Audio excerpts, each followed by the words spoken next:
This is Alternative Press Presents One On Gunz. Of course, this is your host, Gunz. You can always follow me on Twitter at The Gunz Show. The Gunz Show, that's Gunz with a Z. And listen, we're here in New York City. My hair is all messed up. I don't even care. A, because of humidity, but B, because I sweated my ass off last night at the Sum 41 show at Gramercy Theater. And I'm so stoked because I got to have an exclusive sit-down with Deryck, the lead singer from Sum 41. All right, we all know them from In Too Deep to Still Waiting to Fat Lip, all of that. This interview rules because we get to peel away the layers, get into the fun and the madness that is Sum 41 that has made them a multi-platinum selling band. Enjoy this interview. I loved it. You will as well. And if you do like it, make sure to subscribe right below. Leave some comments. Get those questions going. Let's go. It's Alternative Press Presents One On Gunz with Sum 41.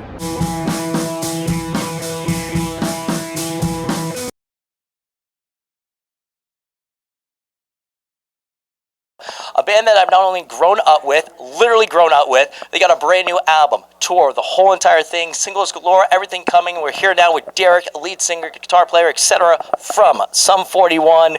My man, what's up, dude? How are you? I'm good, yeah. First of all, congratulations, because it's 2019, dude. That's wild. Sum 41 still going strong. How does it feel when you just look back, or like, how do you feel now? I feel great, but it feels like yesterday that we just started. You know, it goes by real fast. It was funny because I was talking to a couple of the other guys, and one of the first times I saw you guys was the Honda Civic tour with Blink. That's wild. I mean, compare the band back then, or just what was going on. I mean, you guys were literally kids just having fun. Literally just having fun, and like it was just kind of like living a dream. I guess we're just adults having fun now. It's the only difference. Yeah. Do you remember like getting that offer, just being like, "Holy shit, we're touring with Blink"? Yeah, definitely. I mean, it was a great tour. We were so excited to do it. Yeah, it was awesome. How has Sum 41 continued to grow as individuals and as well as a band? The fact that we got a new album, it's still going strong. What do you attest that for, as far as the band or even yourself? I think the only thing really is that we love what we do. I mean, if we didn't love it, we wouldn't go through all the ups and downs and everything, and really, because it's a lot of work to keep everything moving, and we just love it. We love each other, and, you know, we want to keep doing it. And obviously, I'm so stoked because they're on tour right now. We're here at Gramercy Theater here in New York City. I've been able to see the videos from the last couple shows, dude. Yo, people are going nuts, dude. I mean, these are your roots, dude. I'm so stoked that you guys decided to do it this time before, you know, the festivals, everything happens. I mean, this is literally from a fan to the fans. That's what Sum 41's all about here. Yeah, we wanted to do something really, really small, something we haven't done in a really long time, and play places that we used to play, like, you know, back before that Honda Civic tour. And it's been crazy. You know, all the crowds, I mean, they're really small and intimate, and people are going nuts.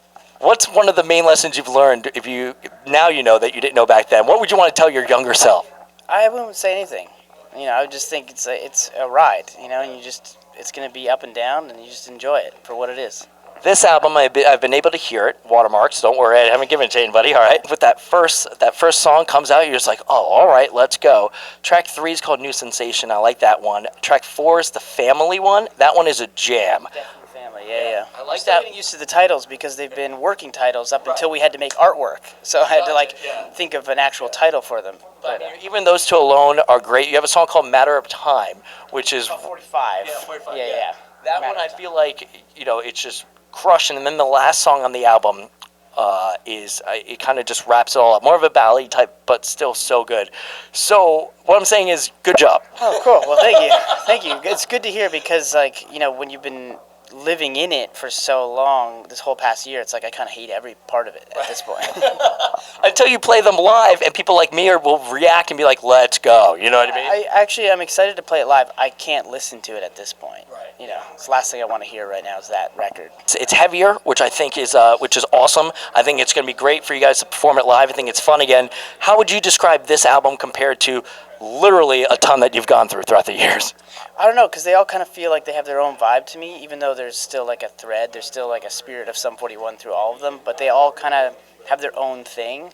Like you're saying, this one's heavier. Maybe it is heavier. I don't really know. I don't really look at it like that. We just play music that we enjoy at the time, and if it comes out softer, harder, heavier, more punk rock, more metal, I don't even know.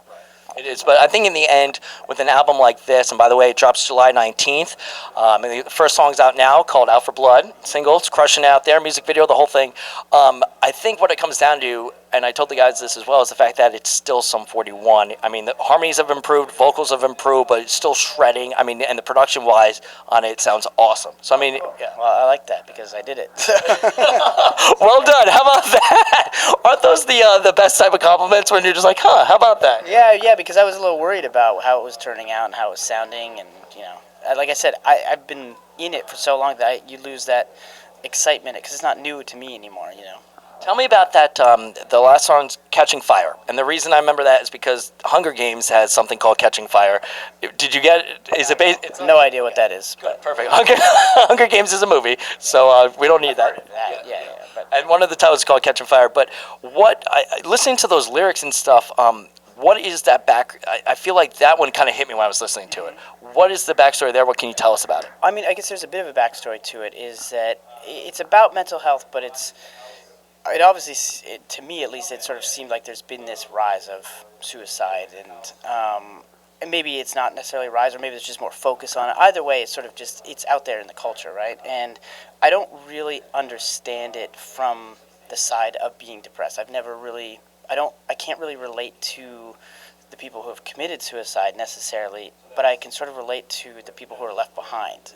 That's sort of, because I've just never had, I've had ups and downs, and I've been bummed out about stuff, but I've never gotten to a point where I don't feel that dark. So I wouldn't ever want to try to sing a song trying to relate to that. So I could only sing it coming from well, what if I lost somebody I love? Like, my wife happened to be away for 2 weeks visiting family, and we had just come off, I just came off playing for the Chester Bennington Memorial Show, and it was about a couple days after that. So it was just sort of on my mind of that, of losing if I had lost her, how would I feel? And she was gone, so it sort of felt a little bit heavier at the time. And I just wrote that song. I don't know.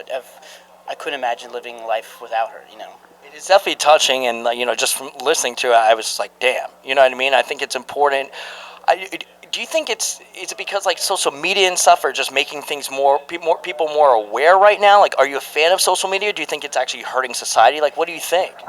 I think it's good and bad, like everything. I'm not really big on Instagram and stuff like that. I post something now and then, and I kind of walk away.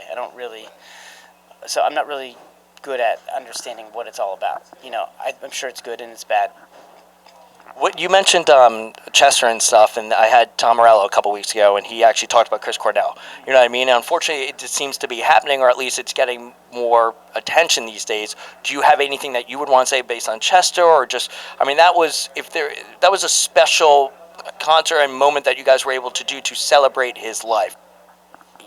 I sort of more would relate to his widow, than him, going through that whole situation. And I met her at the Chester thing, and it kind of that whole what's left behind is so I don't know how to explain it. It just hit me man, I couldn't imagine going through that.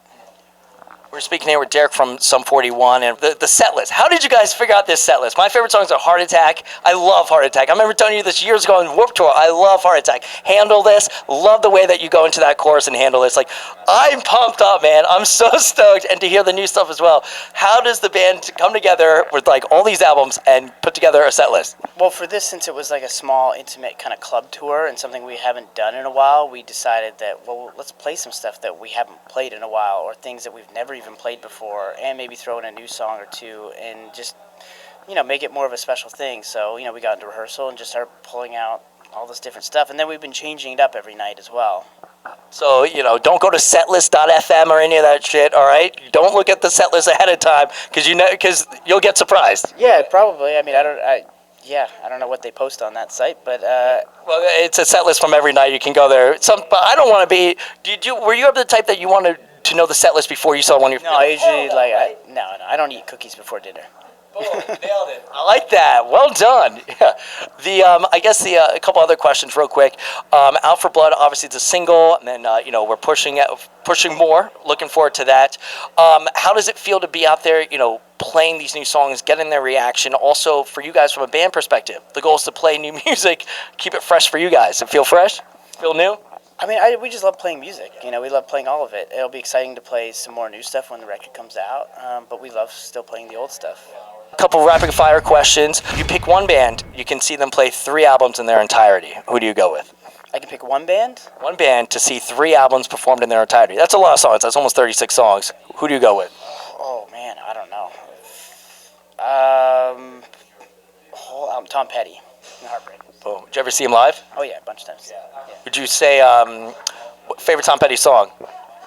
I'm going to pick a really obscure one. It's a song called Square One. Okay. It's a really great song, great lyric. I like the song Walls. It was from one of the movies. Yeah. I mean, everyone like Free Falling, but let's go. That's why I picked a different one. Yeah. You got it. But Square One is it's not a super popular one, and it was one sort of later on where you get to an age as an artist where people kind of think that you don't write good songs anymore, and it's such a great song. What's one song that you're sometimes just looking back, you're like, hell yeah, we wrote that song? Oh, I don't know. Like I said, it's once we've done it, I sort of hate everything. I can't listen to it. Is there one that you're just like, fuck, I wish we didn't write that one? Oh, there's probably a few, but I don't know. Maybe What We're All About. Okay, it's really? from way back, yeah. The videos and time and everything, you look back at the beginning of Sum 41, it was just, I feel like I was able to relate to you guys because we were young. I was just like, this is what's happening, from the power chords with the riffs to everything going on. You look at the Makes No Difference music video. When's the last time you looked at that one? Oh, I don't know.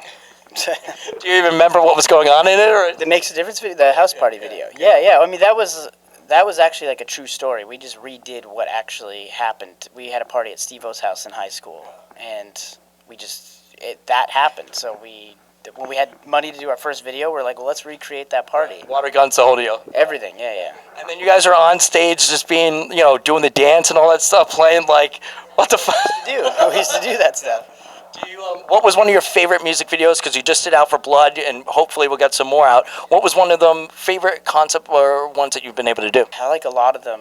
I like the ones when we had way more money to do videos because you could do so much more, and we don't get that opportunity anymore. But I like Walking Disaster a lot. I thought that was cool. I liked their video for Pieces. I thought that was cool. Yeah, hell yeah. And also such an important song and message behind that one as well.